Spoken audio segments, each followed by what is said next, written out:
नमस्कार, जय हिंद दोस्तों। Mayor of castor with chapter 27 हो चुके हैं अपने। और चैप्टर 28 अब हम स्टार्ट करते हैं। The next morning Henchard went to the town hall below Luceta's house to attend petty sessions, being still a magistrate for the year by virtue of his late position as mayor। अगली सुबह हेंचर्ड लूसेटा के घर के नीचे जो town hall है वहां पे गया है एक छोटे से सेशन को अटेंड करने के लिए, क्योंकि मेयर के रूप में क्या है ना कि वो एक साल के लिए मजिस्ट्रेट के तौर पे भी काम करेगा। उसका जो अंतिम पद है ना, मेयर का था, इसलिए वो एक साल के लिए अभी भी मजिस्ट्रेट था। In passing he looked up at her windows but nothing of her was to be seen. गुजरते समय उसने लूसेटा के घर की खिड़कियों की ओर देखा, लेकिन उसे कुछ भी नहीं दिखाई दिया।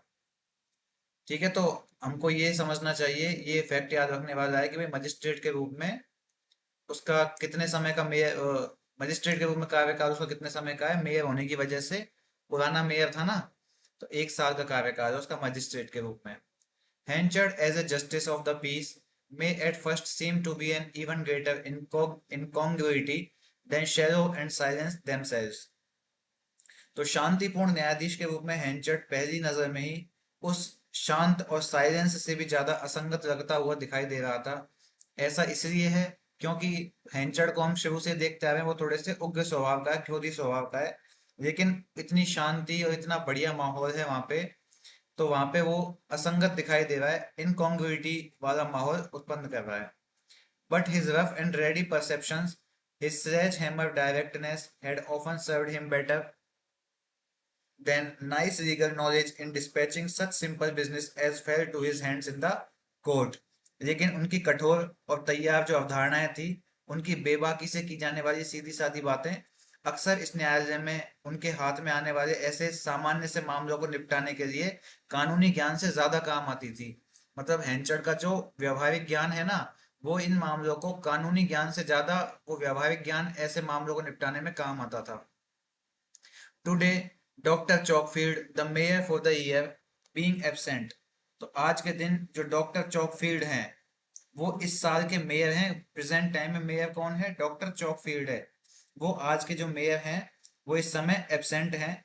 The corn merchant took the big chair. इसलिए उस मक्का व्यापारी ने बड़ी वाली चेयर, जो मुख्य चेयर है, वो ली है, उस पर बैठा है वो, क्योंकि वो पुराना मेयर है इस वजह से। His eyes still abstractedly stretching out of the window to the asher front of High Place Hall। उसकी आंखें अभी भी खिड़की से बाहर हाई प्लेस हॉल के सामने की ओर फैली हुई थी। मतलब अभी भी वो लूसेटा को देखने की उम्मीद कर रहा है कि भाई खिड़की में से कहीं दिख जाए, थोड़ी बहुत झलक मिल जाए। There was one case only and the offender stood before him। तो आज सिर्फ एक ही मामला है और अपराधी उनके सामने खड़ा है। She was an old woman of mottled countenance, attired in a shawl of the nameless tertiary hue, which comes but cannot be made a hue neither tawny, russet, hazel nor ash। वो एक बूढ़ी औरत थी जिसका चेहरा कैसा है? धब्बादार है। उसने एक शॉल ओढ़ा हुआ है जो कि कैसा है, कैसे रंग का है? नेमलेस टर्शियरी ह्यू, बिना नाम का तीसरे घास के ढेर के जैसा। देखिए घास का ढेर कैसा होता है? एक तो होता है ग्रीन कलर का, एक होती है जब घास बिल्कुल सूख जाती है तो येलो सा पड़ जाता है। लेकिन उसके बीच का जो कलर है ना, उस कलर का, उसका उस रंग का कोई नाम नहीं है। उस तरह के घास के ढेर के रंग का जो तीसरा ही रंग है, उस रंग का उसका शॉल है। But can not be made, जो कि आता नहीं है, ना ही बनाया जा सकता है। एक ऐसा रंग जो न तो भूरा है, न लाल है, न ही राख के जैसा है। A sticky black bonnet that seemed to have been worn in the country of the psalmist, where the clouds drop fatness, and an apron that had been white in time so comparatively recent as still to contrast visibly with the rest of her clothes। एक चिपचिपा काला सा bonnet जो उस देश में पहनाया गया लगता है जहाँ पर बादल जो हैं वो मोटे मोटे होते हैं, काफी हैवी बादल होते हैं, जहाँ पे अच्छी खासी बरसात करते हैं वो। क्लाउड्स ड्रॉप फैटनेस का मतलब ये नहीं है कि बादल जो है वो मोटापा गिराते हैं। इसका मतलब ये है कि जहाँ पर बादल अक्सर फटते रहते हैं या फिर बहुत ज्यादा बारिश करते हैं, उस तरह के माहौल से वो, उस तरह के देश के अंदर वो बोनट इस तरह का पहनाया गया लगता था कि वो बोनट इस तरह का था जहाँ, जो उन देशों में पहना जाता है जहाँ पर नमी बहुत ज्यादा होती है। और साथ ही साथ उसने क्या पहना हुआ है? एक एप्रन पहना हुआ है जो समय के साथ इतना सफेद हो गया है कि वो अभी भी उसके जो बाकी के कपड़े हैं उनसे अलग दिखाई दे रहा है। The steeped aspect of the woman as a whole showed her to be no native of the countryside or even of a country town. महिला का जो संपूर्ण रूप है, उस संपूर्ण रूप में डूबी हुई महिला उसे किसी ग्रामीण इलाके की या फिर कोई देहाती शहर की मूल निवासी के रूप में नहीं दिखाता है। She looked curious. She looked cursorily at Henchard and the second magistrate, and Henchard looked at her with a momentary pause, as if she had reminded him indistinctly, indistinctly of somebody or something which passed from his mind as quickly as it had come. तो उसने सरसरी तौर पे हैंचर्ड और दूसरे magistrate की ओर देखा और फिर हैंचर्ड ने उसकी ओर देखा, एक क्षण के लिए रुक कर। और हैंचर्ड को कैसे लगा जैसे उस महिला ने उसे किसी ऐसे व्यक्ति या चीज की याद दिला दी हो जो उसके दिमाग से उतनी ही तेजी से गुजरी थी जितनी तेजी से वो आई थी। Well, and what has she been doing? खैर वो क्या कर रही थी? He said, उसने कहा, looking down at the charge sheet के ऊपर देखते हुए कहा उसने। She is charged, sir, with the offense of disorderly female and nuisance, whispered Stubbard. Stubbard जो है कांस्टेबल, उसने कहा है कि सर वे ये जो महिला है ना, ये अव्यवस्थित महिला, इसके ऊपर आरोप किस चीज का लगा है? उपद्रव का आरोप लगा है, उधम मचाने का आरोप लगा है। Where did she do that? said the other magistrate. तो दूसरे मजिस्ट्रेट ने कहा कि इसने ऐसा कहाँ पे किया है? By the church, sir. Of all the horrible places in the world, I caught her in the act, your worship. Church church के पास में ऐसा किया है सर इन्होंने। और मतलब दुनिया की सबसे डरावनी जगहों को छोड़ करके इसने चर्च के पास ऐसा किया है, और मैंने उसे ऐसा करते हुए पकड़ा है, मेरे लॉर्डशिप या वर्शिप जो भी है, मेरे मालिक। Stand back then, said Henchard, and let's hear what you have got to say. ठीक है, पीछे खड़े हो जाओ, हैंचर्ड ने कहा। और फिर कहता है कि आइए सुनिए कि आप क्या कहना चाहते हैं। Stubbard was sworn in, the magistrate's clerk dipped his pen, Henchard being no note taker himself, and the constable began. Stubbard को शपथ दिलाई गई, मजिस्ट्रेट का जो क्लर्क है, बाबू है, उसने अपनी कलम डुबोई। हैंचर्ड खुद नोट नहीं देने वाला था, और फिर कांस्टेबल ने बोलना शुरू किया। Hearing a illegal noise, I went down the street at 25 minutes past 11 p.m. on the night of the 5th instinct, Anna Domini, when I had, वो कहता है कि एक अजीब सी आवाज सुनकर, एक गैर कानूनी आवाज सुनकर मैं गली में नीचे की ओर गया था 11 बजे के बाद 25 मिनट बाद, मतलब 11 बजकर 25 मिनट के उस समय की बात है। ठीक है, और कौन सी रात की बात है ये? 5th इंस्टिंक्ट की बात है, 5वीं इंस्टिंक्ट की बात है। हैना डोमिनी का समय है ये। हैना डोमिनी क्या है? देखिए, वैसे तो जो हैना डोमिनी है ना, ये एनो डोमिनी का ही दूसरा रूप है। एनो डोमिनी क्या होता है? अपन पढ़ते हैं ना बीसीई और एडी, जिसको हम कई लोग आफ्टर डोमिनी समझते हैं, वो एनो डोमिनी होता है। तो एक वर्ष से लेकर आज 2025 है, तो 1 ईस्वी प्रथम जो वर्ष था उससे लेकर उसके आगे का समय जो है वो एनो डोमिनाई का समय है। तो उस समय के दौरान की बात कर रहा है, उसका रेफरेंस दे रहा है कि हैना डोमिनी। अब हैना डोमिनी क्या है? एक पर्टिकुलर डे है, वैसे तो एनो डोमिनी होता है, लेकिन यहाँ पर हैना डोमिनी का रेफरेंस इस चीज से है कि एक पर्टिकुलर डे है, भगवान का दिन है, कोई पूजा का दिन है। तो उस पूजा के दिन रात को 11 बज के 25 मिनट पे मैंने एक अजीब सी आवाज सुनी है। वेन आई हेड, जब मैंने, don't go so fast Stubberd, said the clerk. इतना तेज तेज मत बोलो स्टबर्ड, क्लर्क ने कहा। The constable waited with his eyes on the clerk's pen till the latter stopped scratching and said, yes stubborn, continue. उसके बाद कांस्टेबल ने जो क्लर्क की पेन है उस पर अपनी नजरें गड़ाए तब तक इंतजार किया जब तक कि क्लर्क ने स्क्रैच करना मतलब लिखना बंद नहीं कर दिया। और फिर उसने कहा, हाँ स्टबर्न, अब बोलो। When I had proceeded to the spot, I saw defendant at another spot, namely the gutter. जब मैं उस स्पॉट पे पहुंचा तो मैंने ये जो डिफेंडेंट है, प्रतिवादी है, इसको एक और जगह पे देखा है।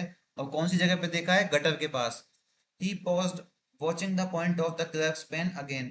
वो रुक गया और फिर से क्लर्क का जो पेन है उसकी निब को, उसकी नोक को देखने लगा कि भाई एक बार ये लिख दे, वरना फिर ये मेरे को दोबारा टोक देगा कि भाई ज्यादा तेज मत बोले।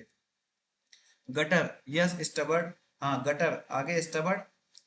spot measuring 12 feet 9 inches or thereabouts from where I, still careful not to outrun the clerk's penmanship, Stubbard pulled up again, for having got his evidence by heart, it was immaterial to him whereabouts he broke off. वो स्थान जहां से मैं लगभग 12 foot 9 inch या उसके आसपास की दूरी पे था, और इस बीच में उसने क्लर्क की लिखावट से आगे न निकल जाने के लिए फिर से सावधान होकर स्टबर्ट ने अपनी गाड़ी रोकी, अपनी बातचीत को विराम दिया। और उसके बाद, क्योंकि वो जो स्टबर्ट है कांस्टेबल, उसने अपने एविडेंस को अपने दिमाग में कंठस्थ कर लिया था, एकदम पक्का कर लिया था, कहीं मैं भूल ना जाऊं, एकदम सही से बोलता रहूं, कोर्ट के अंदर खड़ा है आखिर वो।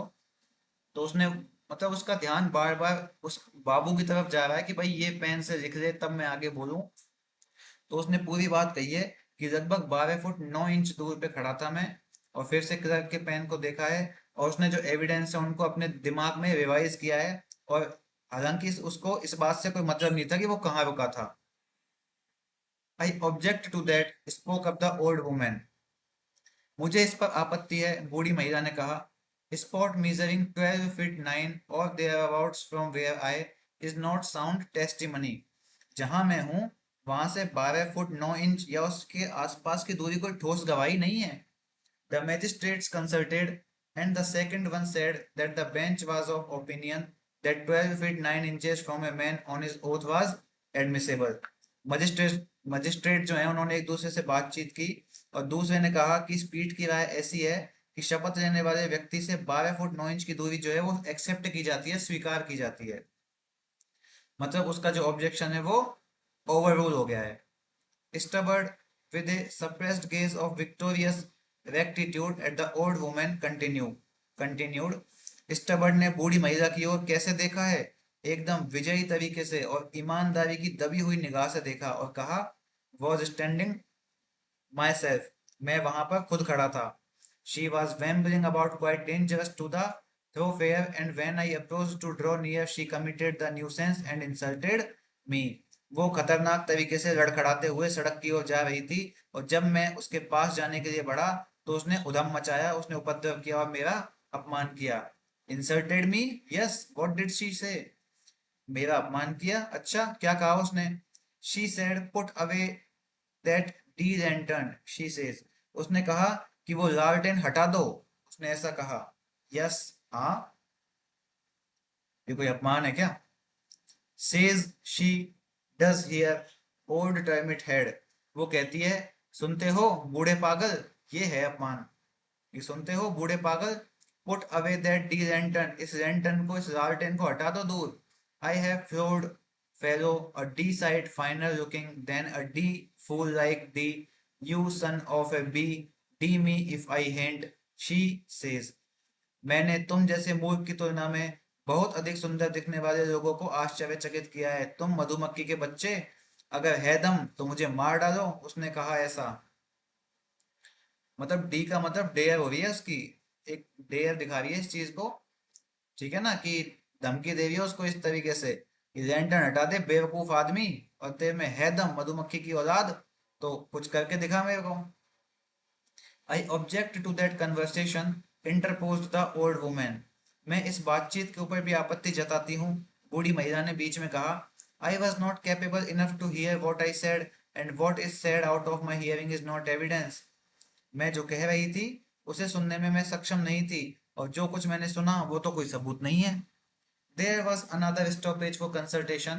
A book was referred to, and finally Stubbard was allowed to go on again. तो परामर्श के लिए जो मैजिस्ट्रेट्स हैं उनके बातचीत के लिए फिर से एक ठहराव हुआ, एक किताब का संदर्भ लिया गया, और अंत में स्टबर्ड को फिर से बोलने की अनुमति दी गई। The truth was that the old woman had appeared in court so many more times than the magistrates themselves that they were obliged to keep a sharp lookout upon their procedure. सच्चाई क्या थी? सच्चाई ये थी कि ये जो बूढ़ी औरत है ना, ये इस अदालत में मजिस्ट्रेटों से भी कई ज्यादा बार पेश हो चुकी थी, इसलिए उन जजों को अपनी प्रक्रिया पे बहुत कड़ी नजर, बहुत बारीक नजर रखने के लिए बाध्य होना पड़ा। However, when Stubbard had rambled on a little further, Henchard broke out impatiently, come, we don't want to hear any more of them cussed D's and B's. Say the words out like a man. And don't be so modest Stubberd. तो उसके बाद में जब हैंचर्ड ने थोड़ा आगे कहा, आगे की बात कही, तो हैंचर्ड ने साहब अपना धैर्य खो दिया और अधीरता से बोला कि चलो, हम उन फालतू की बातों, उन मधुमक्खियों के बारे में कुछ नहीं सुनना चाहते। एक आदमी की तरह शब्दों को बोलो और इतने विनम्र मत बनो स्टबर्ड, या फिर इस मामले को अकेला छोड़ दो। Turning to the woman, now then, have you any questions to ask him, to anything or anything to say? और महिला की ओर मुड़ते हुए वो बोलता है कि अब क्या तुम्हें मुझसे कोई सवाल पूछना है या कुछ कहना है? Yes, she replied with a twinkle in her eye, and the clerk dipped his pen. हाँ, उसने आंखों में चमक के साथ उत्तर दिया, और क्लर्क जो था उसने फिर से अपनी जो पेन है, कलम है, वो शाही में डुबो दी। 20 years ago or thereabout, I was selling of furmity in a tent at Weydon Fair. 20 साल पहले या उसके आसपास मैं वेडन फेयर में एक तंबू के अंदर फर्मिटी बेच रही थी। 20 years ago? Well, that's beginning at the beginning. Suppose you go back to the creation, said the clerk, not without satire. 20 साल पहले या उसके आसपास की बात कर रही हो तुम? पागल हो क्या थोड़ी सी? वो कह क्लर्क सोच रहा है इस बात को मन में कि 20, लेकिन कहता क्या है वो कि 20 साल पहले। ये तो बहुत ज्यादा शुरुआत से शुरू हो गया। ऐसा लग रहा है कि आप सृष्टि की रचना के समय में वापस चली गई हो, क्लर्क ने व्यंग्यात्मक लहजे में कहा है। But Henchard stared and quite forgot what was evidence and what was not. लेकिन वेडन फेयर, उस फर्मिटी, इन सब को सुनते ही हैंचर्ड का तो भौचक्का निकल गया और वो ये भूल गया कि क्या सबूत है और क्या नहीं है। A man and a woman with a little child came into my tent. बूढ़ी महिला ने बोलना शुरू किया है। The woman continued कि एक आदमी और एक औरत एक छोटे बच्चे के साथ मेरे टेंट में आए थे। They sat down and had a basin apiece. वो बैठ गए और उन्होंने एक मर्तबान लिया। Ah, Lord's my life! I was of a more respectable station in the world than I am now, being a land smuggler in a large way of business, and I used to season my furmity with rum for them who asked for it.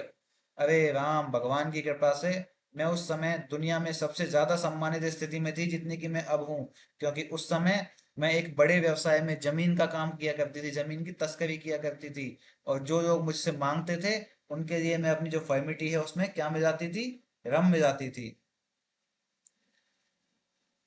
I did it for the man, और मैंने ये एक आदमी के लिए भी किया था। And then he had more and more, और फिर उस आदमी ने और ज्यादा मांगा। Till at last he quarrelled with his wife, और आखिरकार उसने अपनी पत्नी से झगड़ा किया। And offer to sell her to the highest bidder, और उसे सबसे ऊंची बोली लगाने वाले को बेचने का ऑफर दिया। A seller came in and bid 5 guineas, एक नाविक अंदर आया और उसने 5 guineas की बोली लगाई। And paid the money and led her away, और पैसा चुकाया और उसको ले गया। And the man who sold his wife in that fashion is the man sitting here there in the great big chair, और वो आदमी जिन्होंने मजे मजे के चक्कर में अपनी पत्नी को बेच दिया था, वो आदमी यहीं पर सामने उस सबसे बड़ी चेयर में बैठा हुआ है। The speaker concluded by nodding her head at Henchard and folding her arms.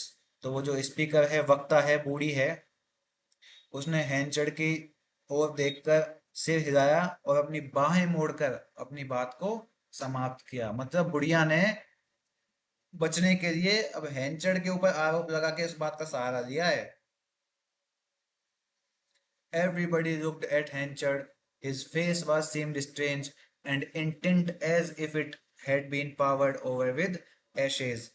सभी हैंचर्ड की ओर देखने लग गए। उसका चेहरा काफी अजीब दिखाई दे रहा था। उसका रंग ऐसा उड़ गया था जैसे तो राख का पाउडर हो। We don't want to hear your life and adventures, said the second magistrate sharply, filling the pause which followed. हम तुम्हारे जीवन और रोमांच के बारे में नहीं सुनना चाहते, दूसरे मजिस्ट्रेट ने अचानक कहा। और जो कि किस चीज के लिए कही है उसने? वो जो बातचीत के दौरान विराम आ गया ना, उस बूढ़ी ने अपनी बात समाप्त कर दी और कोर्ट में शांति छा गई है, तो उस शांति को दूर करने के लिए मजिस्ट्रेट ने ऐसा कहा है कि हमें तुम्हारी जिंदगी के एडवेंचर के बारे में नहीं सुनना। You have been asked if you have anything to say bearing on the case, तुमसे पूछा गया है कि क्या तुम्हें इस मामले से संबंधित कुछ कहना है। That bears on the case. It proves that he is no better than I, and I has no right to sit there in judgment upon me. ये बात तो मामले से संबंधित है। इससे साबित होता है कि ये आदमी मेरे से बेहतर नहीं है और इसको मेरे बारे में निर्णय सुनाने का कोई अधिकार नहीं है। It is a concocted story said the clerk, so hold your tongue. यह एक कॉन्कॉक्टेड स्टोरी है। कॉन्कॉक्टेड का मतलब क्या है? मन से बनाई हुई, मन गढ़ंत। ये एक मन गढ़ंत कहानी है, बाबू ने कहा, इसलिए अपनी जुबान को लगाम दो। No it is true, the words came from Henchard. नहीं, ये सच है। और ये शब्द किसने कहे थे? हैंचर्ड ने कहे थे। It is as true as the light, ये इतना ही सच है जितना की रोशनी। ही सेड स्लोली, उसने धीमे से कहा। And upon my soul it does prove that I am no better than she. और मैं मेरी आत्मा की सौगंध खाकर कहता हूँ कि इस बात से सिद्ध होता है कि मैं इस महिला से कोई बेहतर नहीं हूँ। And to keep out of any temptation to treat her hard for her revenge, I will leave her to you. और मैं अपना बदला लेने के लिए, उसके साथ कठोर व्यवहार करने के किसी भी टेम्पटेशन से बचने के लिए उसे तुम्हारे ऊपर छोड़ता हूँ, दूसरे जज के ऊपर, इनके ऊपर छोड़ता हूँ मैं इस निर्णय को। मतलब मुझे कोई लालच नहीं है, कोई लोभ नहीं है कि भाई मैं इससे अपना बदला ले लूँ।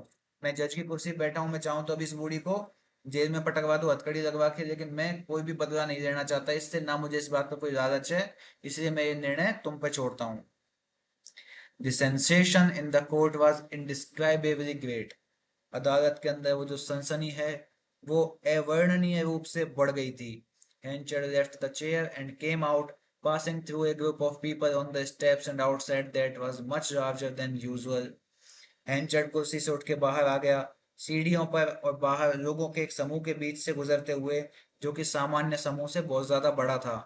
For it seemed that the old furniture dealer had mysteriously hinted to the denizens of the lane in which she had been lodging since her arrival that she knew a queer thing or two about their great local man, Mr. Henchard. If she chose to tell it, this had brought them hither. ऐसा लग रहा था कि ये जो बूढ़ी family teaser है, इसने रहस्यमय तरीके से उस गली के रहने वाले लोगों को इस बात का संकेत दे दिया था, जिसमें वो अपने आगमन के बाद से रह रही थी, कि वो उनके महान स्थानीय व्यक्ति मिस्टर हैंचर्ड के बारे में दो चार अजीब बातें जानती है, अगर वो बताना चाहे तो। और वो इसी वजह से यहाँ पे आए थे। Why are there so many idlers round the town hall today? said Lucetta to her servant when the case was over. आज टाउन हॉल के आसपास इतने सारे बेकार लोग क्यों घूम रहे हैं? लूसेटा ने अपने नौकर से कहा जब केस खत्म हो गया। She had risen late and had just looked out of the window. वो देर से उठी थी और उसने अभी अभी खिड़की के बाहर देखा था। Oh please ma'am, it is this really about Mister Henchard. Oh madam, ये तो मिस्टर हैंचर्ड के बारे में एक बात है, एक रेरी है, छोटी मोटी बात। A woman has proved that before he became a gentleman, he sold his wife for 5 guineas in a booth at a fair. तो एक महिला ने साबित कर दिया है कि एक जेंटलमैन, एक सज्जन बनने से पहले उन्होंने, मिस्टर हैंचर्ड ने, एक मेले में एक बूथ पर अपनी पत्नी को 5 गिनीज के लिए बेच दिया था।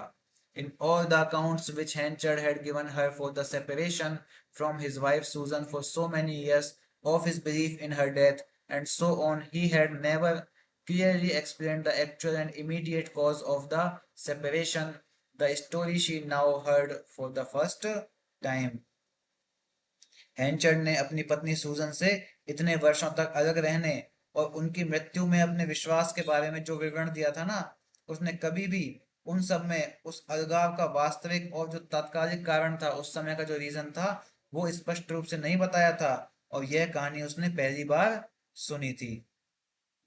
A gradual misery overspread Luceta's face as she dwelt upon the promise wrung from her the night before. लूसेटा के चेहरे पे धीरे धीरे से उदासी छाने लगी जब वो पिछली रात उससे लिए गए वादे के बारे में सोचने लगी। At bottom, then Henchard was this. असल में ये तो हैंचर्ड ही था। How terrible a contingency for a woman who should commit herself to his care. एक महिला के लिए यह कितनी भयानक स्थिति थी जो खुद को उसकी देखभाल के लिए क्या कर दे, समर्पित कर दे। During the day, she went out to the ring and to other places, not coming until nearly dusk. दिन के समय वह रिंग के दूसरे स्थानों पे जाती और शाम ढलने से पहले घर नहीं लौटती थी।